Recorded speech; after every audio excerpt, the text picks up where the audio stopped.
이스라엘 역사를 여러분들이 신학교 가면 이제 아주 열왕기 상하, 역대 상하, 이스라엘 역사예요. 이스라엘이 이제 왕국이 세워지게 되고 사울이 초대 왕이 되었지만 하나님의 눈에 벗어난, 사실은 사울이 참 겸손해. 사무엘을 통해서 하는 말도 당신이 겸손할 때 하나님께서 당신을 들어 쓰셨는데 교만해. 하나님이 말씀을 버림으로 하나님께서도 그를 버리시게 되는 거 아니겠습니까? 다윗이 이제 남과 북이 통일 왕국으로 온전하게 세운 다윗 왕대가 이스라엘 여러분 역사가 주전 1020년경에 사울왕이 시작했으니까 여러분 역사가 거슬러 올라가면 거꾸로 올라가잖아요. 주님 오시기 전에 1020년 전에 왕국이 세워졌기 때문에 그렇다고 하면 980년에 사울이 맞춰지고 940년에 다윗이 맞춰지고 그럼 솔로몬이 왕이 되는데 솔로몬은 처음에 지혜를 구하 듣는 귀를 달라고 해서 백성들을 이제 하나님의 말씀대로 이제 가르치고 또 그렇게 정치를 했잖아요. 그래 솔로몬 초기 때 최고 번영한 그런 국가가 되잖아요. 그런데 그가 여자를 너무 많이 좋아해서 이방 여인들을 많이 데려와. 젊었을 때야 뭐 호통쳤지만 나이 들어가니까 여자 말 안 듣는 사람이 없다. 솔로몬도 그래서 이방 신을 섬기는 거죠. 솔로몬이 망하게 되는 거죠. 솔로몬 대는 사실은 그때부터 나눠줘야 되지만 하나님께서 다윗을 생각해서 솔로몬 대를 넘겨서 솔로몬의 아들 르호보암 때 남과 북으로 갈라지게 돼요. 남왕국은 단 한 지파예요. 베냐민도 거기에 속해 있어도 사실은 유다 지파 한 지파만 남왕국 유다를 의지하고 그리고 이제는 북왕국 이스라엘 10지파가 내일을 제하니까 10지파가 여로보암이라고 하는 시민이 뽑은 대표자잖아요. 그가 왕이 되어서 이제 북왕국 이스라엘과 남왕국 유다가 이제 남북이 갈라지게 돼요. 우리나라처럼. 그런데 이 북왕국 이스라엘은 여로보암의 초대 왕, 남왕국은 유다의 다윗의 혈통을 계속 이어서 이제 하나님의 말씀을 따라 살고 왕들이 그렇게 행함으로 하나님께 늘 그들과 함께 하시고 형통하게 하시고 외부에 또는 다른 나라의 침략도 적게 받고 하는데 다윗의 행위, 다윗을 따라서 그렇게 통치하는 왕들은 그들은 복을 받고 형통하게 돼요.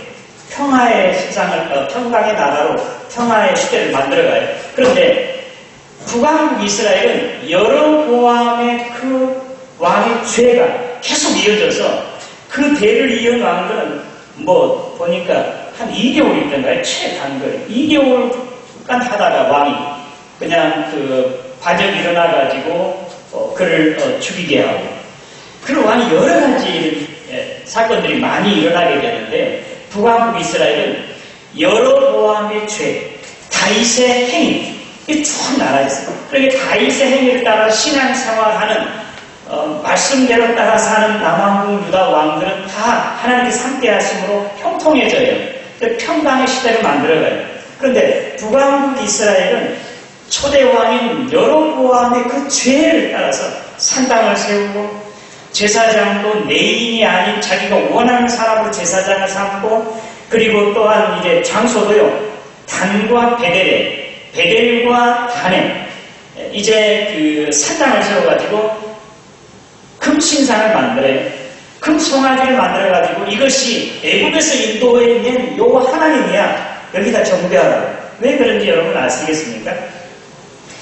북왕국 여로보암이 통치를 하다 보니까 이제 남왕국 그 유다 예루살렘으로 예배를 드리러 가는 거예요. 제사들은. 그럼 백성들의 마음이 자연히 예루살렘에서 예배를 하다 보면 르호보암의 그 왕에게 마음이 뺏길 것 같아요. 다 거기 갈 것 같아서 못 가도 여기도 있으니 제사 드릴 곳이 있으니 여기서 예배를 내려지 말라 하는 것이 단과 이제 베델에 산당을 세워서 거기에 금송아지를 만들어서 하나님을 여기서 예배하고 섬기라고 그렇게 한 거예요. 그것이 여로보암의 죄예요. 말씀이 여기서 발단이 돼요. 그래서 하나님께서 이제 여로보암의 그 죄, 또 베델의 그 단을 헐리라고, 이제는 단이 부서지고 이제는 깨뜨려지고, 또 이제 이후에 요시아가 나타나서 그 제사장들을, 거기에 예배하는 제사장들을 거기에서 불살라 바치게 단이 깨지리라고 하는 그런 예언을 누가 하냐면 남왕국에 속한, 남왕국 유다에 속한 이름 없는 한 선지자가 가서 그 예언을, 하나님의 말씀을 선포하게 된 것이 오늘 열왕기상 13장 1절부터 보면, 열왕기상 13장 전체 읽어야 되지만 여러분들이 이미 읽어왔을 때 한번 생각해 보세요. 그때 이 하나님의 사람, 오늘 설교 제목을 하나님의 사람의 실수라고 그랬잖아요. 이건 오늘 저와 여러분들 하나님의 사람들이에요. 잘 들으셔야 됩니다. 하나님의 사람이 하나님의 말씀을 받아서 이제 예언을 그 베델에 가서, 북왕국 이스라엘에 있는 베델에 가서 선포하는데, 마침 그때 여로보암이 그 베델의 산당에서 제사를 지내고 있었어요. 분향하고 있었습니다. 그때 이제 이 선포를 하는데 이 단이 헐어지게 될 것이고, 여기 제사장이 이제 제물로 바쳐지게 될 것이다 라고 하는 그런 예언을 하는데, 마침 여로보암이 거기서 분향하다가 그것을 보고 남왕국 유다에서 온 이름 없는 그 선지자의 말을 듣고 화가 난 거잖아요. 잘하라 하고서 손을 탁 지르며 손을 드니까 그것까지는 좋았는데 손이 이렇게 딱 폈는데 그대로 있습니다. 이게 부러져 버린 거예요. 그런데 여로보암이, 여기 성경에 있는 그대로 여로보암이 그 하나님의 사람에게 용서를 빌어달라, 하나님께 은혜를 구해달라, 내 손을 좀 펴달라 해라. 그래 하나님의 사람이 기도를 하니까 두 손이 이렇게 펴졌어요. 그러자 이제 그 왕 여로보암이 이제 고맙다, 우리 집에 가자. 그러면 내가 예물도 주겠다. 그러니까 이 하나님의 사람이 하는 말이, 나는 당신의 집에 절반을 준다고 해도, 절반을 준다고 해도 나는 그걸 받지 않을 것이고, 내가 여기서 떡도 물도 마시지 않을 것입니다. 하나님께서 나에게 하신 말씀입니다. 그리고 그걸 물리치고 왔어요.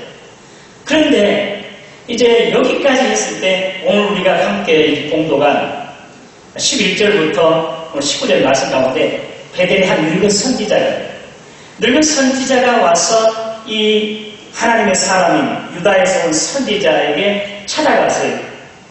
자초지종하면 여러분들이 이제 자세히 기억하면 그를 자기 집으로 데려와, 그리고 떡과 물을 마시게 하고, 그리고 나귀를 이제 주어서 그의 길을 가게 하는데, 그가, 여기 하나님의 사람이 처음에는 사실은 여로보암 왕에게 이 단에서 제사드리는 건 하나님께 싫어하시는 것이고 이건 잘못된 것이라고 전했을 때, 왕 앞에 그런 말 할 때는 목을 내놓은 거 아니겠습니까? 그런 각오로 단에 가서, 베델에 가서 여로보암에게 그 사실을, 그 예언을 전함으로 목숨을 내고 그 일을 마쳤어요. 그리고 그 집에 재산 절반을 준다고 해요. 그 집에 절반을 준다고 받지 아니할 것이고, 떡도 물도 마시지 않겠다고 굳은 각오를 하고, 그 하나님께서 말씀하신 대로 이행해서 오던 길도 아니고 다른 길로 가서 지금 이제 남왕국 유다로 내려가는 중에 베델에 있는 한 늙은 선지자가 그를 찾아갔어요. 그 아들들에게 자초지종을 다 들은 다음에 찾아가서 여차하더니 그를 자기 집에 데려와요. 그리고 떡을 먹이고 물을 마시게 하고, 그리고 이제 나귀를 주어서 가게 하는데, 그때 이 늙은 선지자에게 하나님의 말씀인데, 내가 명한 대로 하지 않냐고, 떡도 먹고 물도 마시고 있으니까 너는 이제 죽임을 당하리라고, 사자에게 죽이리라고. 그러니까 그 늙은 선지자에게 하나님의 영이 임해서 예언한 대로 그가 나귀를 타고 가다가 이제 사자를 만나서 찢겨다 죽임을 당해요. 그런데 그 사자가 그 나귀도, 그 찢긴 그 사람도 찢지 않냐고, 물지 않냐고 그대로 있는 거죠. 그 사실도 늙은 선지자에게 전하니까 늙은 선지자가 와서 이건 하나님이 하신 일이다 하면서, 내가 죽으면 그 하나님의 사람의 그 무덤에다가 나를 묻어달라고 하고 이런 이야기가 나오거든요. 오늘 이 말씀 가운데 이 하나님의 사람의 실수라고 했잖아요. 그러면 이와 같이 목숨을 내고 하나님의 말씀을 선포했던 그 선지자가 왜 하나님의 말씀을 어기고 떡도 먹고 물도 마시게 돼? 그렇게 해서 결국 사자의 찢김을 당하고 죽임을 당하는 이런 비극으로 마지막을 마칠까? 오늘날 저와 여러분들, 우리 주님께서 말씀하신 대로 이 거짓 선지자가 말세에 많이 나타난다고 했잖아요. 그리고 자기가 예수라고, 메시아라고, 감람나무라고, 나를 믿어야 구원받는다. 그런 이단들이 많이 나타났거든요. 그러니까 하나님의 사람, 이름도 없지만 그런 목숨을 내놓고 하나님께서 맡긴 그 사명에 충성했던 사람, 그리고 그 왕의 재산을 절반을 준다 해도 받지 아니할 정도로 떡도 물도 먹지도 않았던 이런 결단을 잇는 이런 정말로 훌륭한 하나님의 사람, 왜 이렇게 어이없이 무너져가지고 하나님의 말씀을 어기고 사자에게 찢김을 당해서 죽는 비참한 결과를 맛보게 됐을까? 오늘 저와 여러분 이거 깊이 생각해봐요. 여기 베델에 있는 늙은 선지자에 대해서 한번 여러분 생각해봐요. 지금 베델은 지금 하나님이 기뻐하신 그런 단이 아니잖아요. 여로보암이 자기 정치적인 어떤 야욕을, 욕심을 채우기 위해서 자기를 위해서 임시로 세우는 것이고 하나님 기뻐하는 그런 재단이 아닙니다. 그런데 이 북왕국에 있는 많은 제사장들은 남아안고 다 내려온 거예요. 왜냐하면 여로보암 밑에서는 우리가 이렇게 하나님을 바로 섬기는 그런 제사장이 할 수가 없다 해가지고 거의가 다 내려와서, 근데 이 늙은 베델에 있는 늙은 선지자는 내려오지 아니했습니다. 내려오지 않았으면 어땠다는, 지금 여로보암이 하는 것, 그리고 늙은 선지자가 지금 자기 아들들이 와서 자초좀 다 이야기했잖아요. 그러니까 그 늙은 선지자는 남아공 유다로 내려가지 않았을 뿐만 아니라 자기 아들들을 지금 베델에 있는 단에 여로보암이 제사하는 곳에 그 다 목격하면서 그 재단에 제사하는, 참여하는 사람이 되는 거예요. 그렇다고 하면 한마디로 이 늙은 선지자는 거짓 선지자고 하나님의 말씀을 영으로 지금 받아서 예언을 하지만 그러나 그는 그 선지자를 참 사람을 하나님의 사람을 속였다고 했잖아요. 속임수라고 했잖아요. 그러니까 그는 자기 집까지 나와서 지금 여로보암의 이 베델 산당에서 제사하는 일, 이방인들이 하는 그런 잘못된 우상 섬기는 것을 보장해 주는 것이고 옹호해 주는 것이라고 할 수 있겠습니다. 그러니까 쉽게 말하면 어용 선지자, 어용 선지자. 왕의 정책에 따라서 옳습니다. 왕이 말씀하고 축복을 빌어주고, 옛날 우리 독재 정권, 독재자에게 이제 축복을 빌어주고 기도했던, 조찬 기도에 참여했던 그 유명한 그 목사님들처럼 어용 선지자. 어용 선지자예요. 그리고 이제 그가 거짓말로 하나님의 사람에게 나도 너와 같은 선지자고 천사가 나에게 이렇게 전해서 했으니 우리 집에 가서 떡도 먹고 물도 마시자. 그걸 꼬인 거죠. 왜 그랬겠습니까? 저는 생각해 보니까 그것은 지금 여로보암이 베델 산당에서 제사하는 것을 지금 이것을 인정하고 보장해주고 옹호하기 위한 그런 의미가 이 늙은 선지자에게 있었다고 하는 사실입니다. 그 거짓 선지자. 그리고 자기 아들들을 그곳에 보내서 그 제사에 참여하게 하는 것은 이건 잘못된, 하나님이 기뻐하는, 하나님이 언제나 기뻐하시는 그런 선지자가 아닌 거짓 선지자의 모습이라고 할 수 있겠습니다. 자, 그러면 우리 하나님의 사람이 이같이 파보고 결단으로 목숨 내고 하나님의 거룩한 사역을 이제 감당했던 자, 떡도 먹지 않고 물도 마시지 않고 어떤 길로 가지 않냐고 이렇게 좀 경건되게 하나님 일을 했던 사람이 왜 그렇게 어이없이 무너지고 넘어지고 꼬임에 당해가지고 떡을 먹고 물을 마시므로 사자에게 찢김을 당하는 일을 했을까? 그럼 잘 그러죠. 오늘 하나님의 사람들 여러분들도 지금 거짓 선지자들 이단이 얼마나 우리 주위에 많이 있는지 아세요?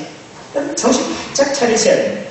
지금 제가 생각하는 말씀의 배경으로 보면 이 선지자는 하나님의 사람은, 남쪽에서 온 하나님의 사람은 자기가 그런 거룩한 하나님의 일을 이제 한 것으로 해서 그걸 만족해 한 것 같아요. 야, 이제 됐다. 좀 느슨해졌다. 그리고 지금 내가 어디서 발견했냐면 그 늙은 선지자가 이 남쪽에서 오는 남유다에서 오는 이 이제 하나님의 사람을 상수리 나무 밑에 앉아있는 걸 봤어요. 여러분, 구약의 이 성경의 배경이 상수리 나무 밑에는 모든 사람들이 알아볼 수 있는 그 쉼터예요. 그리고 그것은 제사를 지내는 그런 곳이었고요. 그리고 오빠하는 사람 나그네가 그곳에 쉬는 것은 얼마나 귀한 자리였는지도 모릅니다. 그런데 이 하나님의 사람이 지금 떡도 먹지 말고 물도 마시지 말아야 할 이 사람은 지금 이렇게 여기 이름 난 곳에 편히 발을 뻗고 쉴 만한 곳이 아니에요. 잠깐 피곤해서 쉴 수는 있겠죠. 그러나 다른 사람이 다 하시는 일은 쉼터에서 창소리 나무 아래서 쉬고 있을 자리가 아닌데 거기서 늙은 선지자가 그를 만나게 되는 것은 지금 자기 밖에서 사명을 이제 다 했으니 훌륭하게 감당했으니 야 됐다 하고 이제 내 발을 쭉 펴고 마음에 어떠한 이제 긴장을 늦추는 그런 사이에 그 거짓 선자가 늙은 선자가 가서 그를 유혹하여 넘어지게 된다는 사실입니다. 오늘 저와 여러분 신앙 생활할 때 항상 깨어있어요. 근심해야 돼요. 예? 이제는 됐어.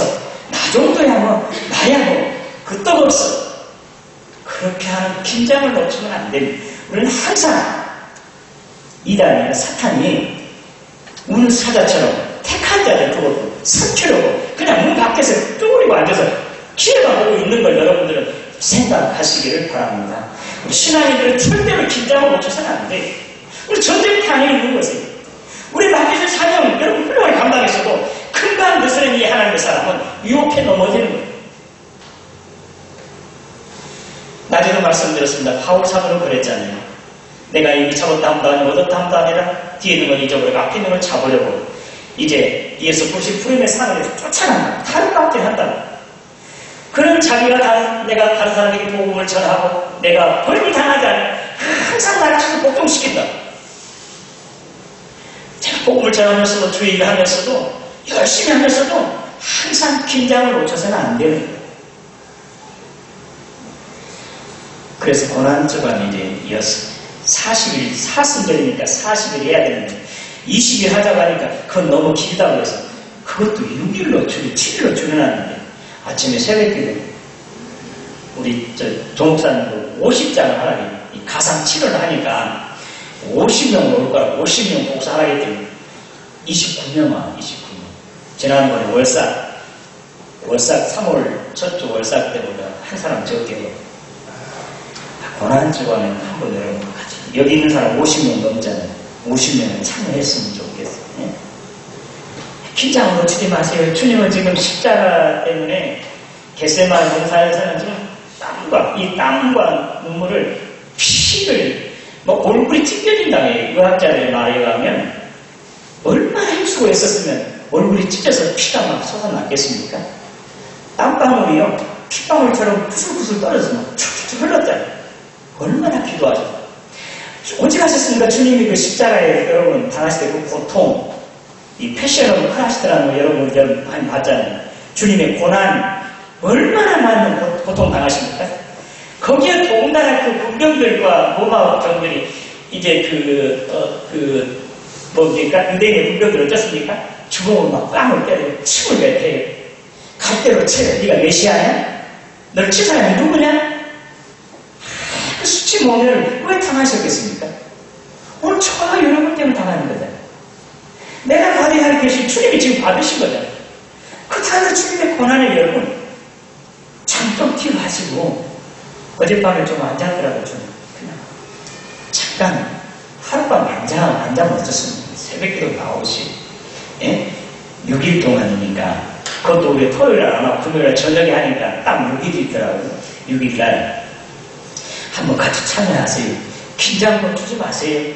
항상 전쟁터에 있는 것이 사탄은 무는 사자처럼 지금 쪼그리고 기회가 오고 있는데 그냥 느슨하게 나 정도야 나는 됐어 그렇게 해야 되겠습니까?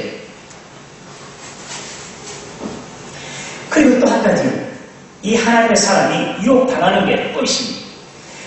그 사람이 이제 하나님의 말씀대로 나 떡도 먹지 않고 물도 마시지 않고 오던 길로도 가지 않겠다고 했던 자가 나도 당신과 같은 선지자야.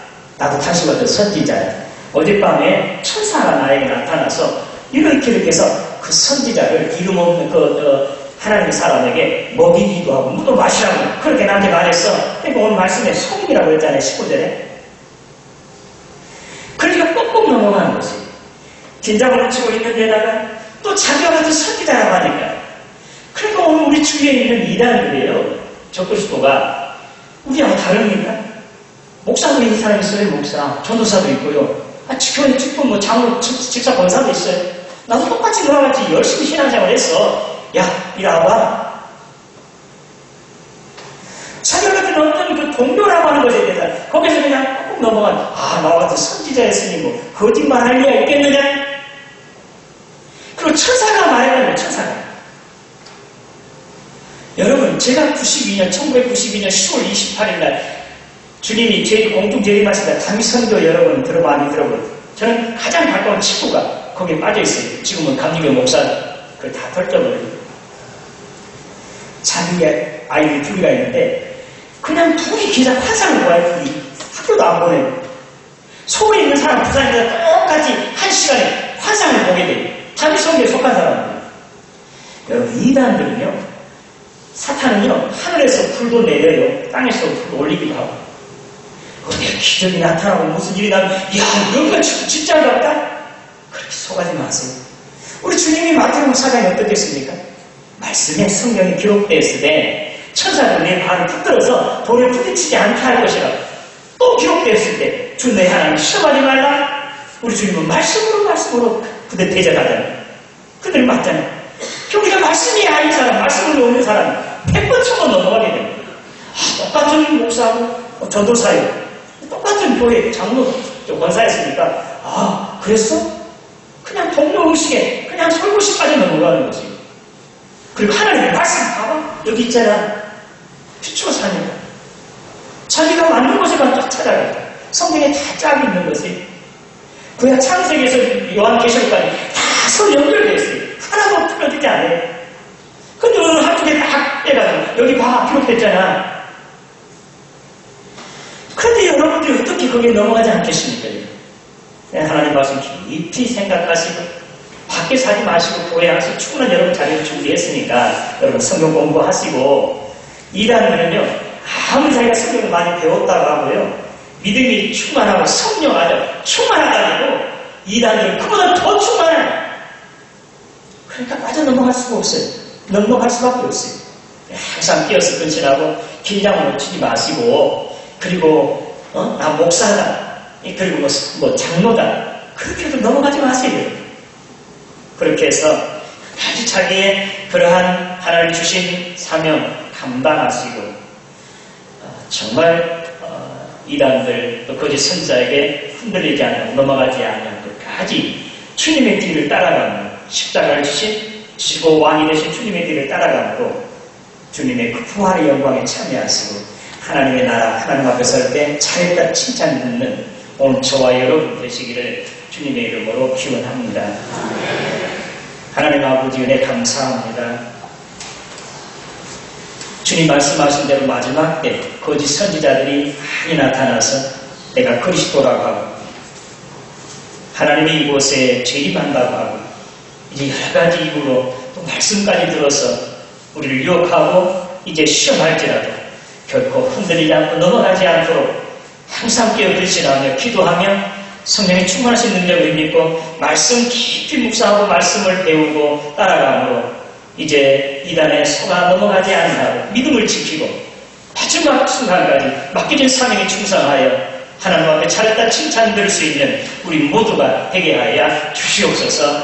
예수님의 이름으로 기도드리옵나이다.